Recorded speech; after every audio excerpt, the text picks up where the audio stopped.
Hi there, my name is Cameron and this is my bed. We share a happy but sometimes tumultuous relationship, my bed and I.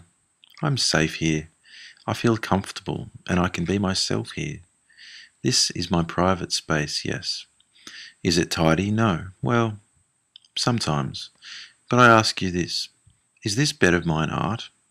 Is it worthy of being shown in any major galleries? Or is it just Cameron's plain old messy bed? What if I had some type of story about what I get up to in my bed? Surely, if I thought hard about it, there must be some type of personal story about my bed and I that might help my bed become art. Maybe the problem is me. Maybe I'm not interesting enough to enable my messy bed to become an infamous piece of art. Well, let's see what Tracey Emin has to say about her messy bed. The bed, this came about out of two different things. One, a true level of desperation within myself, of depression, and the other, an absolute fucking panic of what am I going to do for my show in Japan? I haven't done any work for 3 months, kind of thing. And I really believe as an artist that it's really difficult to work all the time. If someone works all the time, it's kind of like a job. It's not a job, it's a vocation. You can't feel like creating all the time. It's quite impossible. And from my bed, I was in my bed in this tiny flat in Waterloo. The bed just fitted bang up against, in between the walls.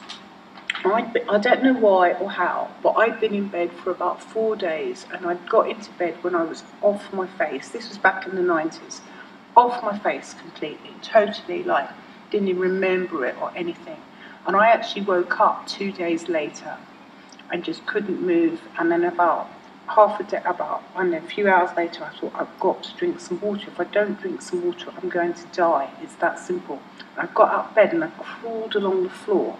And if anyone's seen my film, Tracey Emin, Come Vernacular, CV, you'll see the state of this flat that I lived in. It was putrid because I was drinking so much, and we were out. Those days we were out 24 hours. We would go home for 36 hours. It was a completely different life that we led. And I got to the sink and I got a glass with some water in, and I staggered back to the bedroom, and I stood there and I went, oh. Like, God, I've slept in that. Oh, like this. And it was it was a million times worse than what people see. This is edited. And it was so bad. And I thought, And then it suddenly occurred to me, but actually, this isn't bad. This bed has kept me alive. This bed has been looking after me. This bed is my friend. And as I thought that, it was like some, fantastic revelation. I saw the bed in a white space. I saw the bed taken out of all the squalor, and I just saw the bed as a really beautiful, amazing object, a thing. Well, it seems that the thing standing between my messy bed and the art world is me. I'm the problem. I'm just not interesting enough. Sure, I've got some stories about drinking and being hungover in bed, but I just don't think I've got that edge like Tracey. No one cares for my messy bed, so I suppose the question is, who is Tracey Emin? And why, in 1999, did the world care so much about the state of her bed? Tracey grew up in Margate near Kent in England. Margate is southern England, situated on the seaside. It has been a tourist destination for almost 250 years, being just under a 2-hour trip from London. Margate has a bustling holiday period and then remains a quiet, working-class shipping town for the rest of the year. Tracey is the daughter of Pamela Cashin and Envar Emin. Envar already had a wife and children, so he split his time between his two families. He owned a hotel overlooking the Margate seaside, but the hotel went bust. So did his relationship with Pamela, who was left to bring up Tracey and her twin brother Paul alone. Emin writes about her troubled childhood in her book Strange Land, saying her mother often worked. She and Paul were regularly left alone. She was sexually abused by one of her mother's boyfriends and then by a stranger. Tracey has said at the age of 13 she was raped for the first time, but not the last time. Strangely, Tracey does not talk of any real fear during these attacks. instead saying that she was a sexually promiscuous child and there were few boundaries set for her by her mother. Things apparently just escalated in weird ways. By the way Tracey laments on her childhood, you would think she hadn't been raped at all, saying, "I wish there was another word that wasn't rape. I didn't go along with it," she says. "I didn't want to do it, but I went along with it as if it was an initiation thing. That's what you were supposed to do. I don't know where you grew up," she said, "but it happened all the time."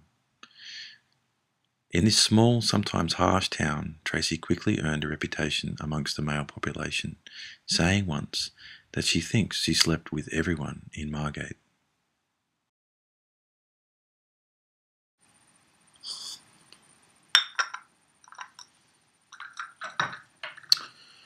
So we can see the history of the early sexual experiences showing up in Tracey's work. And we can't deny that the bed isn't lacking in sexual dynamics, but what's with the huge response from the public?